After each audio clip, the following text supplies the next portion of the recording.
Good morning. Welcome to the latest training session for UK agents. My name is Amber. I'm the Marketing and Student Recruitment Coordinator here at the college. We have 9 members of staff here. So what I'll do, I will pass over to my colleagues to introduce themselves, starting with my Irish sister from another mister, Ms. Amy Byrne. Thank you, Amber. My name is Amy, and I am one of the admissions officers here at UPIC. Thank you all for joining us today. It's really nice to have you. Next, I'm going to pass you over to Nico. Hello, everybody. Thanks for joining us. I'm Nico Stavrenghi, and I'm the admission manager here at UPIC. And next, we got Tim. Sorry, you're on mute.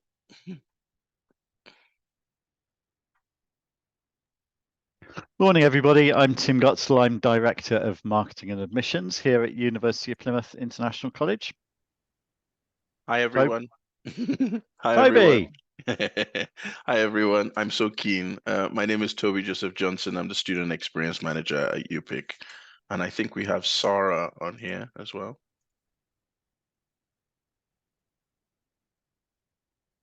No. We do have that's Sarah, but she's being very quiet. That's okay. While we wait for Sarah, I've noticed we also have Kat and Bing on the call, which is fabulous. Do you mind introducing yourselves? Yeah, sure. Thanks, Amber. Good morning, everyone. My name is Bing Chen. I'm the Regional Director at Navitas UK team. So glad to be here. Over to you, Kat.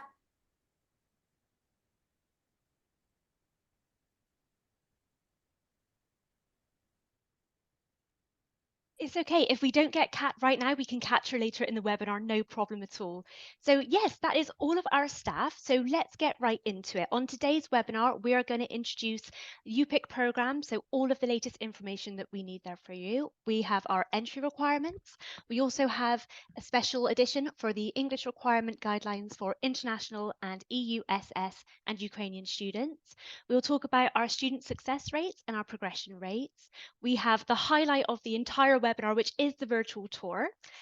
Then we'll go on to discuss our accommodation, important dates and scholarships. That's right, I see a few of you agents perk up there. We do have info regarding to scholarships. And once more for the cheap seats at the back, scholarships. I will talk you through our social media channels and how we best utilize them. We have FAQs, which is a really fun part of the webinar. We'll talk through the latest questions that we have. And throughout the webinar, I will pause so that you have a chance to ask any questions. And if you are a bit shy, that's understandable. You can talk via our chat. So moving forward then, for UPIC programs, I'll pass you over to Nico. Thank you, Amber. At UPIC, we offer 3 different kind of program according to the entry level. Got our foundation program, which are usually 2 semesters, except for the health and human sciences program, which are longer. They are 3 semesters. Then we got the first year direct entry, which are 2 semesters, and pre-master, which are shorter, they're just 1 semester long. All our foundation are available in September. Most of them are available in January, except for the Health and Human Sciences program. For the first year, all our first year program are available in September, and some of our first year, in particular the business, maritime business, and tourism are also available in January. With regards to the pre-master, all our pre-master program are available both in January and May, and most of them are also available in September. With regards to health and human sciences, those courses require a faculty interview with the university, while the other programs do not require that. Wonderful. Thank you so much, Nico. That's very helpful. I'll take this moment to pause. If any agents have any questions, do let us know. Fabulous. We'll move on. So next, I do believe we have the entry requirements. So Amy, are you happy to take it away? Thank you, Amber.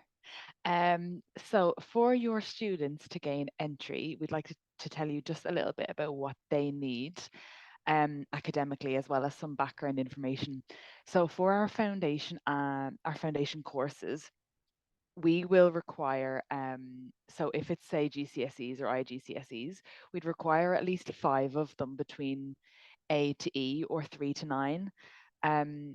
We will accept other nationality exams as well, but we can discuss those in the application and tell you exactly what you need. For first year, it would be a slightly higher qualification, so AS or A levels with 48 UCAS points at least. And again, we can take other qualifications into account. With our pre-master's courses, we would require an undergraduate degree / HND equivalent. Again, if you or your students are not sure, just ask us and we can tell you what you need. To make an application to us to get you started, we have what's called our study link portal, and you can see the link up there in the top right of the slide, and that's how you create an application as a student, or if you're an agent on behalf of the student. There are some things that students might think, oh, I can't do this because I haven't studied in a long time, or I've been refused a visa. But those things are actually okay, and they're not necessarily an eliminating factor. If you tell us that you haven't studied in a while, that's okay.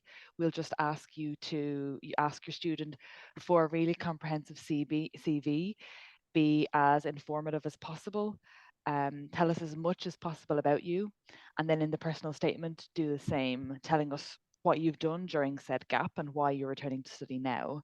And we will then further assess it by our academic board. If it's a visa refusal, we'll ask for a questionnaire regarding immigration history, and we'll also request the visa refusal documentation. So we'd love to hear all that.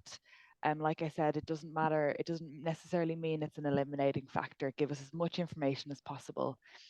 If there are any discrepancies across documents, for example, if you are now married and your name is different to what it appears on the academic document, we will request certain documentation to explain said discrepancy. If you have any queries or you want to upload further documents, do so on the StudyLink portal for you or for your student. I think that's everything. Thank you, Amber. Oh, perfect. Thank you, Amy. Again, I'll take a quick pause in case we have some questions. I can see our chat is blowing up. I'll just double check. Da, da, da. Right, high school. Do you know what? Thank you so much, Nico. You're on the ball with this chat. So that's fine. We can move on unless we have any other questions. I did actually notice that our colleague Sarah has arrived onto the call. Sarah, I'm so sorry to shine a light in your eye, but are you happy just to briefly introduce yourself? Yes, I'm so sorry. I had some internet issues, so I've moved now. But my name's Sarah, and I'm a Student Experience Officer here at UPIC. Thank you for joining us today. Thank you, Sarah. That's grand. Okay, and then moving forward then, we have a slide about EU-SS students. Nico, are you happy to discuss this one? Of course, thank you, Amber. So we do accept application from EU students who live in the UK and they got settled or pre-settled status. And in that case, the good news is that no caste, no financial evidence is required. So we will ask for evidence of their settled or pre-settled status, and also they need to provide us with a code to verify their UK status, and also evidence of where they've been living in the last 3 years. But apart from that, these applications are quite straightforward, and they will follow the entry requirement that Amy has already explained. We also have a link here for getting more information about studying in the UK for the EU student. But yeah, basically what we'll ask for will be evidence of their immigration status in the United Kingdom, code to verify it, and their immigration history. We also accept application from Ukrainian students that are in the UK under one of the Ukrainian scheme, like Home for Ukraine, Ukraine Family Scheme, or the Ukraine Extension Scheme. In that case, we'll be able to charge them with home status, so same as the European student with settled or pre-settled status. In this case, they do not need to prove the 3-year resident in the UK, but they must be living in the UK as an ordinary resident on the day when the academic year officially starts. So in our case, will be on the 9th of September for undergraduate and 16th of September for postgraduate.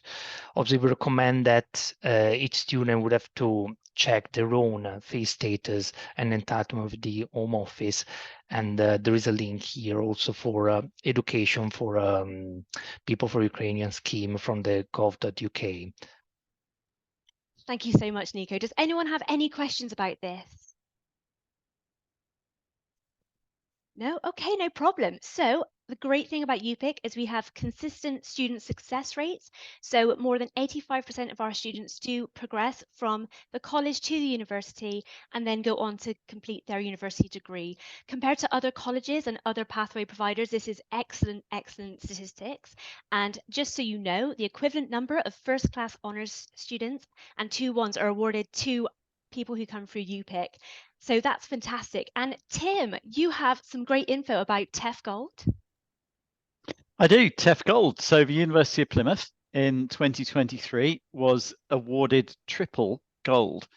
And you'll know from representing other universities, that's really unusual. So triple gold means gold overall, gold for student experience, and gold for student outcomes. So that's a real fantastic kite mark of quality for our partner university, University of Plymouth. Amazing. It's practically platinum, isn't it, Tim? 3 golds add up to platinum. We'll take that. Does in my book, absolutely. Oh, everyone, great news. We have arrived at the virtual tour, which is absolutely fantastic. I'm going to stop sharing my screen, bear with, so that Amy can take over. Amy, take it away. Thank you, Amber. I will try and match your energy on this tour. I may pop up with some questions as you go, so be aware. Perfect. And carry on. Perfect. Can you see Plymouth, Amber, right now? I can. Perfect, thank you. Welcome to the virtual tour, everyone.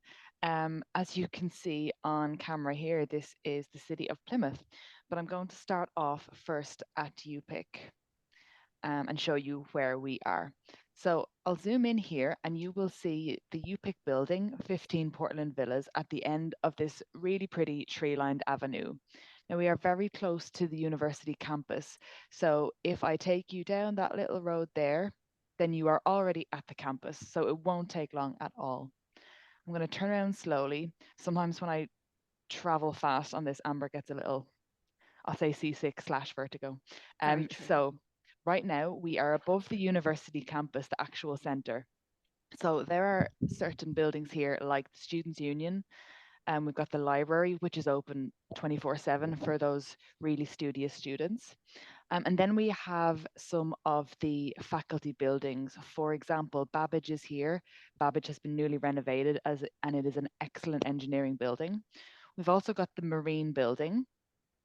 Over here, we've got Roland Levinsky, which caters for some of our more creative programs. And also right next to the campus is some of the university's accommodation buildings. So we've got 4 right here, very, very close to the campus. So I'm going to take you inside Gilwell Hall. This is a single room, very comfortable, bright, open space. This particular example is not an ensuite, but we do have many options that are. The university does offer the accommodation on a first come, first serve basis. And later on, our student experience team will discuss a little bit more about what our partners offer. So you can see a shared kitchen facility here. It's very big, spacious, lots of time and space for cooking. So that's just one example of what we offer, but we do have lots of options available. So that's the accommodation right next to campus. I'm going to take you to the sea in a moment, which you can see over there. That is Plymouth Sound. Just over to the left here, I'm going to take you to the marina because it's one of what I consider the nicest parts of the city. To start, I'll show you this. If you zoom in, you can see it says Plymouth University. So at the marine station, some of the students who participate in our marine courses get the chance to do some practical work there. And if I turn it around slowly, you can see the marina right here in its sunniest form. Now, all up here is what we call the Barbican. The Barbican is a lively hub of restaurants, bars, cafes, nice ice cream stands, fish and chips, typical of Plymouth. It's a great place for students to socialize in their off time and their break from classes. So I will take you over to our seafront in just a moment. So there you can see Drake's Island, which you'll see in a moment. That's right out there. It's a little too far to swim, however. Smeaton's Tower is one of our landmarks right here. And another landmark, which is really popular, is the Tinside Lido. It's our outdoor pool. I say our, it's the city's pool. And it is just starting to be in use now. A couple of months back, it would have been a little bit cold to use, but now it's starting to become a popular area again. Lots of people out swimming. Lots of people also like to spend the summertime out here on the green area, Plymouth Hoe. Right now, actually, right here, they're setting up for a concert which is taking place over the next few days with the likes of Sting and Blondie. So it is really a hub of lots of things to do for students. So just to give you some perspective of where we are, where we've come from, there is the university campus. It is under 1 mile away. We have just come from over here, from the marina. And before I take you back to the campus, I will just show you right across here to the left. So in the distance here is Cornwall. You may have heard of it. It's one of the most beautiful parts of the Southwest and even the country. It's a great area for students, for visitors to visit and spend time in. Another area, and that is in Plymouth, is Royal William Yard. And that is a social hangout space, I would call it. It's nice for just walks by the sea. There are some great cafes there, some restaurants and bars. Students can also go and rent a kayak or a paddleboard over there and take themselves on out to Drake's Island if they feel like it. Amy, I have a super quick question if you don't mind. Go for it. How can you get to Cornwall from here? So students can there are plenty of bus options, and there is a train station in Plymouth City Centre. That's a great question, actually. So I should show students the train station then next, I suppose. That would be a good place to go. Amazing. Thank you so much. Perfect. Okay, so I'll take you back over to the train station, well, to the university campus, and I'll show you the train station in just a moment. Another great place to point out, we've got Drake Circus here, our main shopping centre. We've got our high streets here with lots of shopping, lots of restaurants, which caters for a very diverse range, lots of places to eat, lots of places where Amber could recommend, where we can all recommend. And again, that's a 2-minute walk from the university campus. So students have no excuse to get themselves out and about across the city. So I will take you slowly back this way. And before I finish at UPIC, I'm just going to show you 2 things. So this tall building here, as well as being a great viewpoint of the whole city, it's Intercity Place, which caters for our health and human science department. So the majority of those courses, such as nursing, physiotherapy, what else have we got? Occupational therapy. The students will spend a lot of their time there. It's a really great facility, and you can actually check out more of it on the university website. And what Amber just mentioned, if you want to visit Cornwall for the day, the weekend, there is a train station right here. So if your students are coming from outside of Plymouth, they can get the train from here to here. They can go off to Cornwall for the weekend. They can, or even when they arrive for enrollment, they can take themselves up this road here, a 5-minute walk to UPIC. There you will find our marketing and recruitment team, our admissions team, and our student experience team, which will help to enroll the students. Some of the classrooms are also here. So we are here 8:30 to 5, Monday to Friday. The students can also avail of an out-of-hours student support should they need any assistance. So that is UPIC. This is our university campus, and this is Plymouth. So thanks for joining me on the tour today. Thank you so much, Amy. That was brilliant. I was going to ask some more questions, but I was just too captivated. So I will go back to sharing my screen. Does anyone have any questions for Amy about the campus or the city itself? No, that's no problem at all. I mean, as it was demonstrated there, everything is so close into the central hub of town. So although students can book accommodation on the outskirts of Plymouth, why would you? So when it comes to accommodation, I may actually pass this over to Toby. Hi, thank you, Amber. You're welcome. So we have an approved accommodation provider, Clever, where you're able to book the accommodation on our website. It varies in between, anywhere from £100 and above. We've got various luxury apartments, ensuite accommodation, shared accommodation within a house. Most of that comes with a complimentary bedding pack, and all within 5 to 10 minutes walk. So the university itself is a city center campus, so transportation costs will be little to nothing from that point of view, unless you got quite a lot of shopping to get through. You are able to search other providers as well. The reason why we prefer Clever is because the accommodation tenancy is within the same study period. So if you have a student coming in to do a pre-masters, which is a 4-month program, they can get a 4-month accommodation. So they're quite flexible. Payments are made per semester, or if they have a UK guarantor, they are able to make monthly payments. So they're quite flexible as well.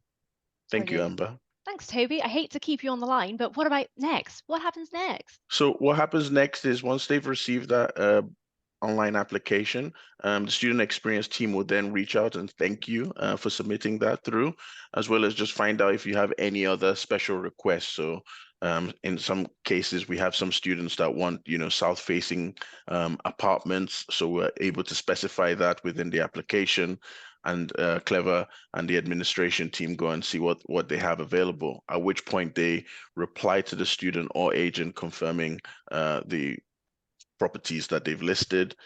Student then reads the tenancy agreement and ensures that all the information is accurate, because you're not only paying for the renting that accommodation, you're paying for the utilities as well, all inclusive.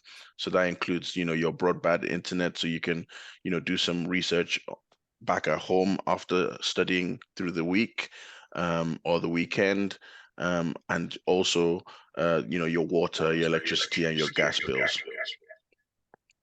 Stunning. Thank you so much, Toby. I doubt anyone has any questions because that was perfectly covered, but just in case, I'll pause. No problem. Okay, so moving on. This is the part you've been waiting for, everyone. Important dates and scholarships. Nico, would you take it away? Thank you, Amber. So as you can see here, for both undergraduate and postgraduate who want to start in September, our application deadline will be the 31st of July, and our payment deadline will be the 9th of August. With regard to the CAS, for those who need the CAS to apply for a visa, so for the standard visa application, the last day we can raise a CAS will be the 23rd of August. If your student is able to apply for priority visa, we can raise a CAS up to the 27th of August. And for those living in country where it's possible to apply for super priority visa, we can raise the CAS up to the 30th of August. Obviously, for a student who don't need a CAS for us, we should be able to consider their application or their payment, even if they arrive slightly after the deadline, because in that case, they won't need to apply for a visa in order to start. With regard to our enrollment, so for undergraduate, they usually start a week earlier. So their enrollment will start on the 9th of September, while for postgraduate on the 16th of September. Lesson will start on the 16th of September for foundation and year 1, and 23rd of September for the pre-master. And the latest day for them to enroll will be the first day of teaching for pre-master, because it's a shorter course, and the 27th of September, which is the end of the second week of teaching for undergraduates. So all these dates are not there because we want to be strict for the sake of it, but just because we want to make sure, in particular for students who need to apply for a visa, that they will have enough time to get their CAS, apply for a visa, and be here in time, ideally for the enrollment induction week, or at least by the latest enrollment day. We don't want them to miss too much, otherwise it wouldn't be fair for them. With regard to scholarship, I'll pass it on to Tim to discuss scholarship. Yeah, sure. Thank you, Nico. I can see questions dropping in the chat as well about scholarships. Well, to start with UPIC, we have a £1,500 scholarship for our pre-masters program starting in September. So that's a great opportunity. That means that it's significantly, the price of a pre-masters program is significantly reduced this coming September. We also have a scholarship fund, so we can look at individual cases on a case-by-case basis in case that would help with your students and and encouraging them to choose UPIC. So talk to us about that if you need additional awards. Perhaps the bigger news, though, is that the University of Plymouth is extremely generous with its scholarship programme. And for any UPIC student who achieves academic grades of 70% and above and has at least 85% attendance, there is an automatic progression scholarship of £2,000. So that's already a great option for students as soon as they progress to the university. Just by doing well with us and attending their classes, they can get an immediate £2,000 discount. But even better than that, the University of Plymouth has an Academic Excellence Award, and that can be up to 50% discount on a tuition fee. And more than 50 of these awards were made earlier this year. So it's not just for one or two, it's for lots of students. That is by application, but that 50% can be in the first year. And if the grades are maintained, it can be available in subsequent years as well. So yeah, lots of good news about scholarships. That's great. Yeah, many options there. Thanks, Tim. Does anyone have any questions about scholarships there? Okay, no problem. So we do have our social media platforms where we share information across Instagram, Facebook, Threads, LinkedIn, and YouTube. This video will be going on to YouTube either today or tomorrow. So if you'd like to refresh your memory or just come back and watch it because it's so great, feel free. What we do try to do with social media is share the latest information with our students so they can get a real taste of what's going on campus. Also for future students to get an idea of what it's like to study here. Yeah, and also would always share academic information, anything to do with like timetables or exams, all that kind of thing is really great. And we're trying to get more student-led content as well, just to keep everyone engaged. So yeah, being in the marketing team, if you as agents need anything from posters, banners, flyers, any kind of materials, then please do let me know. Oh, exciting times, everybody. We're at the FAQ stage of the webinar. So I will kick off. So I'll ask someone a question. And then when you've answered, please ask someone else a question. So, Sarah, is there an option to study online? So we don't have an option to study online. So classes will be in person, Monday to Friday. Unless your student is going to undertake a pre-sessional English class, which does have an online option. And Tim, can I apply if I have a study gap or a visa refusal in the past? You absolutely may. Starting with visa refusals, we know that lots of your students may have had a refusal for the USA or for Canada or for Australia. And often those kinds of refusals are just generic. That's those countries' governments just controlling student number flows. So we're very happy to look at previous visa refusals, unless there's something really important in there that you will understand we can't consider. But generally, as long as there's nothing too negative in a previous visa refusal, we are very happy to take a look. Absolutely. Study gap. Yep. Obviously, the shorter the study gap, the easier it is for us to consider it.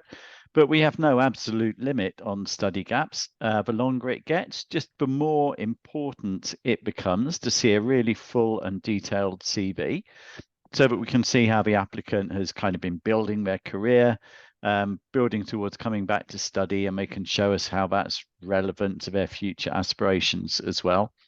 But yeah, no absolute limits on study gaps. We just need all of the full and detailed information that explains what's been going on during that period. Nico, can I apply if my grades are slightly lower than the standard requirements? Thank you, Tim. Yes, definitely. We would recommend all applicants to apply, even if their grades are slightly lower than they require, because what we can do is refer their application to our academic board together with some supported documents. So, for example, a strong CV, a strong personal statement explaining why they want to study that specific subject and why they think they will be successful. And therefore, the academic board will not only look at the grades, but also, for example, personal statement, CV, but also at other grades, other programs that the student might might have attended during their life in order to make a decision. So yes, sometimes we do say yes even to applicants who don't meet exactly our entry requirement, both for academic but also for English, because in that case, if the slightly lower grade are in English, for example in the IELTS, we can always offer a pre-sessional English program. Toby, can I live anywhere in the UK? No, you need to live in Plymouth within a commutable distance. So you could live just on the outskirts of the city, but we want to make sure that you have every opportunity to attend a possible 8:30 or 9 a.m. lecture, which could be any day of the week between Monday and Friday. Amy, after paying the deposit and providing financial evidence, do I need to wait for the university to raise my CAS? Luckily, you don't, Toby, because we can actually issue the CAS in-house. So once we have everything that we need, whether it's the deposit or proof of applying for a student loan, and once we have everything else, we will just raise the CAS ourselves and send it to you or your student. Thank you so much, Amy. I hate to say it, everyone, but we've reached the end of our webinar. We hope you've had an amazing time and you feel revitalized. You understand Plymouth, Britain's Ocean City, a little bit more. I'm just going to have a quick scan of the chat, and please do feel free to raise your hand or just say any kind of question that you have for us. My colleagues have absolutely kept on top of this, which is fantastic. Thanks, everyone. Yeah, all right. So we have some contact details here. We have Tim's email and contact number, along with our student experience team and our admissions team. And we'll just leave you with this image of the British Firework Championships, which happens every year in Plymouth. It's free, which is always great to hear. And it's a massive event, and we get people from all over trying to battle it out to get the best fireworks. So yeah, that's something which is really lovely, and it's always in the summer, so it's warm. They have like chip fans. They have, oh, it's fabulous. So yeah, any more questions from anybody? All right, thank you so much for joining. Thank you very much to all of my colleagues. If you have any questions, please do get in touch. And yeah, we'll hopefully see you again soon. Thank you, Amber. Thanks for presenting. Thanks, everybody. Thank you. All the best. Bye. Thank you. Take care. Thank you. Bye-bye.